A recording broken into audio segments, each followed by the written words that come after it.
მეგახავთ ილია რომინა. ჩვენ ვართ ქართველი სტუდენტები, რომლებიც სწავლობენ მსოფლიოს სხვადასხვა უნივერსიტეტებში.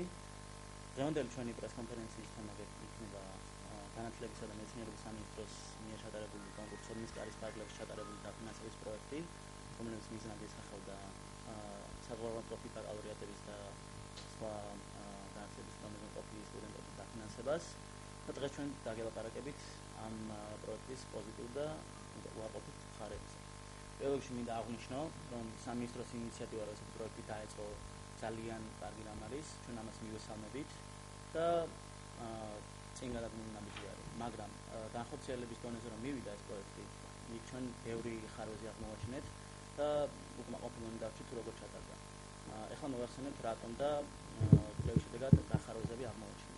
პირველი ხარვეზი, რაც გამომახვილდა ყურადღება, ეს იყო კონკურსის ჩატარების თარიღი, რომელიც იყო 2 დეკემბრიდან 28 ფევრარის ჩათვლით.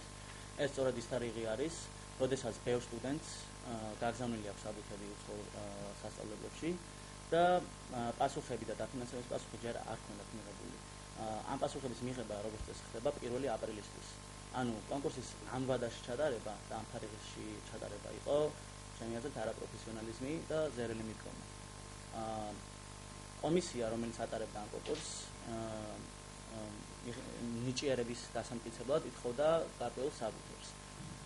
ერთ-ერთი მათგანი არის მათემატიკურ კონკურსში მონაწილეობის ან გამარჯვების სიგელი, მათემატიკურ ქვია პითაგორა, წარმოგიდგენთ დოკუმენტს.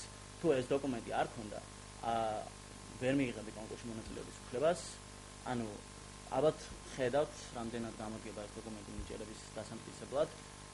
მიმაჩნია, რომ თუ რამოდენიმე უნივერსიტეტმა მიიღო და დაგაფინანსა და გაიმარჯვა იმ კონკურსში, რომელშიც 100,000-ობით მოსწავლე იღებს მსოფლიოს მასშტაბით მონაწილეობას, ეს უთუოდ არის იმის დამოკიდებელი საბუთი, რომ შენ მართლაც ნიჭიერი ხარ და ერთადერთი თუ არა, ერთ-ერთი უმთავრესი მიზეზი უნდა ყოფილიყო, რომ მიეცათ შენთვის კონკურსში მონაწილეობის უფლება. გადავიდეთ შემდეგ პრობლემაზე. მონაწილეობის მიღების სურვილებს უნდა ქონოდათ პრიორიტეტულად გამოცხადებულ უნივერსიტეტებში ჩაბარებული, ხოლო ეს პრიორიტეტული უნივერსიტეტები კომისიამ თვითონ განსაზღვრა და თვითონ შემოგთავაზა ამ უნივერსიტეტების სია. ამასთან დაკავშირებით გამიჩნდა დიდი პროტესტი, დიდი აღელვება. გამოვიკითხე თუ დავიტერესდი რომელი სიებით იხელმძღვანელა სამინისტრომ, ეს გახდა Times Higher Education-ის და USA News-ის მიერ ჩატარებული გამოკითხვის პასუხები და ანუ ამ ორ გამოკითხვასთან შედარებით უფრო ავტორიტეტულების არსებობა, მაგალითად, რომელიც არის Princeton Review ან Forbes. როდესაც სატელეფონო საუბარი ჰქონდა კომისიის წარმომადგენელთან, მათ ვერ ამიხსნეს, ვერ დამისაბუთეს თუ რატომ მიანიჭეს პრიორიტეტულობა გარკვეულ უნივერსიტეტებს, რა მიზნით, რა მხრივ და ისეთი შთაბეჭდილება დამჩა, რომ საერთოდ ამ თემაზე დიდი ყურადღება არ ქონდა განახვილებული მათ და ძალიან ზედაპირულად მოიგებდნენ. ჩემი აზრით, ესეთი მიდგომა დისკრიმინაციული ხასიათის არის, ვინაიდან მოსწავლეების გარკვეულ ნაწილს ეუნები, რომ შენ გაქვს კონკურსში მიღების მონაწილეობის მიღების უფლება. მეორე ნაწილს კი ეუნები, რომ არ გაქვს. ანუ ეს არის, რომ მოსწავლეები, სტუდენტები, რომლებიც არანაკლებ კარგ უნივერსიტეტებში სწავლობენ და არანაკლებ მონდომებულები არიან, მათ შეეზღუდათ და აეკრძალათ, ასე ვთქვათ, ამ კონკურსში მონაწილეობის მიღების უფლება. რაც ცალსახად ძალიან ცუდი ფაქტი არის. გადავიდეთ კონკურსში ჩატარების ბიუჯეტზე. ბიუჯეტი შეადგენდა $7 მილიონ. ამ $7 მილიონი ლარიდან კომისიის ინფორმაციით $3,609,000 დაიხარჯა 9 ადამიანის დაფინანსებაზე, რომლებიც დაფინანსდნენ სრულად. ჩვენა გვეჭდება სრულიად ლეგიტიმური კითხვა, რატომ ფინანსდება 9 ადამიანი სრულად, როცა აპლიკანტთა ძალიან დიდი ნაწილი ითხოვს 10 ან 15%-იან დაფინანსებას. ანუ მოხდა ისე, რომ დააფინანსეს ძალიან მცირე ნაწილი სრულად და უფრო დიდი ნაწილი აპლიკანტებისა დარჩა დაუკმაყოფილებელი. ხომარჯობდა, რომ სწორედ ის ადამიანები, უფრო მეტი ადამიანი დაფინანსებულიყო, უფრო მეტი ადამიანის წარმატებისთვის ჩაგვეყარა საფუძველი და ამით ქვეყნისთვის უფრო მეტი რესურსი მიგვეცა კვალიფიციური კადრებისა. ალბათ ერთ-ერთი ყველაზე დიდი შავი ლაქა, რაც ამ კონკურსს თან ახლავს, არის ის, რომ პასუხები არ არის გააშკარავებული. ჩვენ გვაქვს შალი ციფრი, რომ დაფინანსდა 78 მოსწავლე სტუდენტი და ამ ციფრის გარდა არაფერი არ დევს. მე როგორც გადამხდელს, ვისი ჯიბიდანაც შედგა ეს ბიუჯეტი და დანარჩენ საქართველოს გადამხდელებს აქვთ იმის უფლება, რომ მიცოდნენ ვინ, რაოდენობით და რისთვის დაფინანსდა და რაში დაიხარჯა სახელმწიფოს თანხები. ანუ რომ რბილად რომ თქვათ, უნდა ვიცოდეთ და თვითონ კომისია უნდა შეადგინოს ესეთი სრული ანგარიში, რომ შემდეგ ეჭვები არ გაჩნდეს და არავის უკმაყოფილება არ გამოიწვიოს. პრემიერ-მინისტრის ინიციატივით შემდგომ ეს პროექტი გადაეცა განათლების საერთაშორისო საზოგადოებას ცენტრს და ამ ცენტრმა ჩვენს მიერ დასმული ხარვეზები ერთ-ორად ასწორად გამოასწორა. მაგალითად, მათ გაზარდეს ბიუჯეტი, პრიორიტეტულად აირჩიეს ის უნივერსიტეტების მაგივრად აირჩიეს უკვე განათლების მიმართულებები, მაგრამ მათ ჩვენი აზრით დაუშვეს ერთ-ერთი ყველაზე დიდი შესაბამება, რაც იყო ბაკალავრების დაფინანსების ამოღება. ბაკალავრების დაფინანსება ჩვენი აზრით არის ძალიან აუცილებელი. იმაზე აუცილებელია, ვიდრე მაგისტრის თუ დოქტორანტურის დაფინანსება. ვინაიდან მაგისტრი, რომელიც მიდის, თქვათ, ქართული ბაკალავრების დიპლომით უცხოეთში, მას ძალიან ბევრი პრობლემა ექნება უცხო ქვეყნის საგანმანათლებლო სისტემის კლიმატთან შეგუებაში. ვინაიდან ძალიან ძნელი არის პირადად გამომისწრიას და 6 თვე არის მინიმუმ საჭირო იმისათვის, რომ იმ გარემოს შეეგუო, მოერგო და კარგად დაიწყო მუშაობა. ასე რომ წელიწად ნახევარში არ მიგვაჩნია, რომ კვალიფიციური და პროფესიონალი კადრის მომზადება შესაძლებელი არის. საფუძველი უნდა ჩაუყაროთ ისეთ ადამიანებს, ვინც 4 წელი არის იქ, ძალიან დიდი ხანი უკრავდება, ძალიან კარგად იცნობს იმ ქვეყნის საგანმანათლებლო სისტემას და მეტი შანსი აქვს იმისა, რომ არა მარტო ჩააბაროს სამაგისტროზე, არამედ დაფინანსებაც მიიღოს, ვინაიდან ადამიანი, რომელიც იღებს იმ მოსწავლეს, მან უკვე იცის, რომელი სისტემიდან მოდის, რომელი საგანმანათლებლო სისტემიდან მოდის ეს ადამიანი და კრიტერიუმების პრიორიტიზაცია უადვილდება. ამიტომაც ჩვენი უპირობო მოთხოვნა არის, რომ აღდგეს ბაკალავრების დაფინანსება.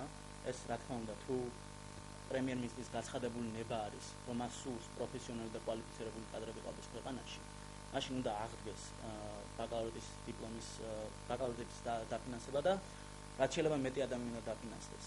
კიდევ ერთი რაც პრობლემა გვაქვს, არის ის, რომ კომისიას საერთოდ არ გამოუკვლევია, რომელი უნივერსიტეტები აინტერესებს ქართულ სტუდენტებს და რომელი უნივერსიტეტები ინტერესდებიან ქართული სტუდენტებით. და რომელი უნივერსიტეტები უფრო კარგად იცნობენ და აქვთ ნამუშევარი ქართულ სტუდენტებთან. მათ ეს საერთოდ არ აქვს გამოკლებული. ჩვენ წარმოგიდგინეთ, რომ პრეს-რელიზში მონახაზი პროცენტულად თუ რამდენი უნივერსიტეტი არის ჩვენს მიერ გამოთხოვილი და ჩვენს მიერ დამუშავებული უნივერსიტეტებისგან მომხდარი თუ გამოტოვებული კომისიის მიერ შემოთავაზებული სი და შედეგით ძალიან უკმაყოფილოებით დავჭირ. ასე რომ პირველ რიგში თუ მართლა გვინდა რომ ვიმუშაოთ პროგრესისთვის, უნდა ავიღოთ ის უნივერსიტეტები, სადაც ქართული მოსწავლეები უკვე არიან და სადაც ქართული მოსწავლეებს უნდა წასვლა და აქვს სურვილი რომ იქ იყვნენ. არა ისეთი უნივერსიტეტები, სადაც ბოლო 9 წელი ან საერთოდ ქართულს არც გაუგზავნია და ფეხიც არ შეუდგას. ჩვენ კიდევ ერთხელ ვიმეორებთ, რომ ჩვენი უპირობო მოთხოვნა არის აღდგეს ბაკალავრების დაფინანსება და გაგრძელდეს განათლების რეფორმა ქვეყანაში. დღევანდელი ინფორმაცია ჩვენ პრეს-რელიზის სახით მოგაწოდეთ უფრო ცლად, მაგრამ სრული ვერსია ასევე ინფორმაცია თავისი განართებით შეგიძლიათ იხილოთ ჩვენს ვებსაიტზე. დიდი მადლობა ყურადღებისთვის, მზადოთ უპასუხოთ თქვენ შეგვიძლია.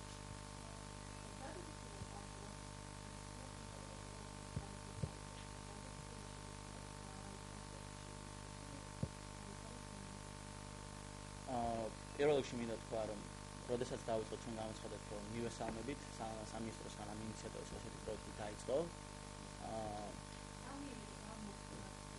მე ამ პროექტში მონაწილეობის უფლება არ მომცეს. და სწორედ ამან გამიჩინა პროტესტი, რომ ქვეყანა, რომლითაც სრულიად უცხო ვარ, მიფინანსებს განათლების 90%-ს და ქვეყანა, რომლის მოქალაქეც ვარ, საერთოდ არ მეხმარება, იმიტომ რომ თქვათ ესეთი სიგელი არ მაქვს, ან პრიორიტეტულად არ მიიჩნევს ჩემი უნივერსიტეტი.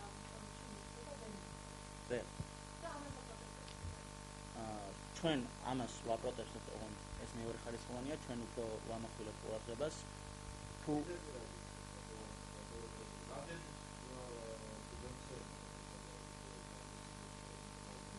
ანუ მე პირადად ვისაც ვიცნობ, ასეთი ვარ 5, მაგრამ დარწმუნებული ვარ, რომ ამაზე მეტნი არიან. ვინაიდან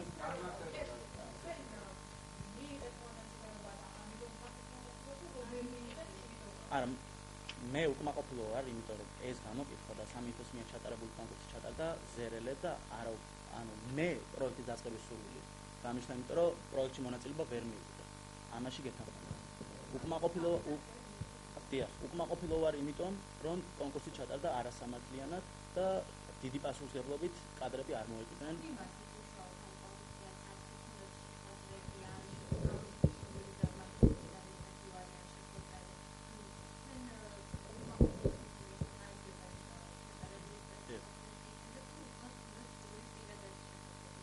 მე პირადად მანდ ვერ შევხვდი, იმიტომ რომ როდესაც ეს კონკურსი ტარდებოდა იმყოფებოდი ამერიკაში სასწავლებლად, მაგრამ მქონდა სატელეფონო საუბარი და ანუ სატელეფონო საუბარშიც კი ვერ ამიხსნეს თუ ანუ მე დავსკითხები თქვა რატომ არის ეს უნივერსიტეტი პრიორიტეტული, რატომ არ მაქვს მონაწილეობის მიღების უფლება.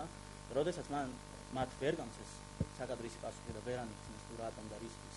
აი სწორედ ამ ვერ დაასაბუთეს. და სწორედ ამან გამოიწვია ძალიან დიდი პროტესტის გრძნობა ჩემში, რომ აი ეს რამ ხდებოდა და ესეთი კარგი პროექტი, რომელიც მართლა პოზიტიური რაღაც არის და ძალიან კარგად შეიძლება აკეთება, ესე იკარგება, როდესაც ქვევით ჩამოდის იერარქია.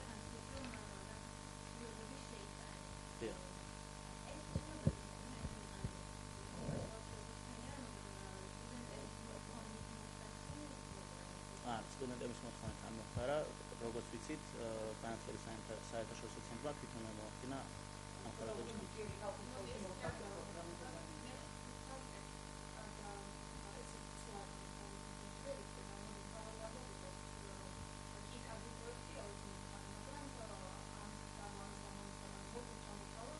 კი ბატონო, აუცილებლად.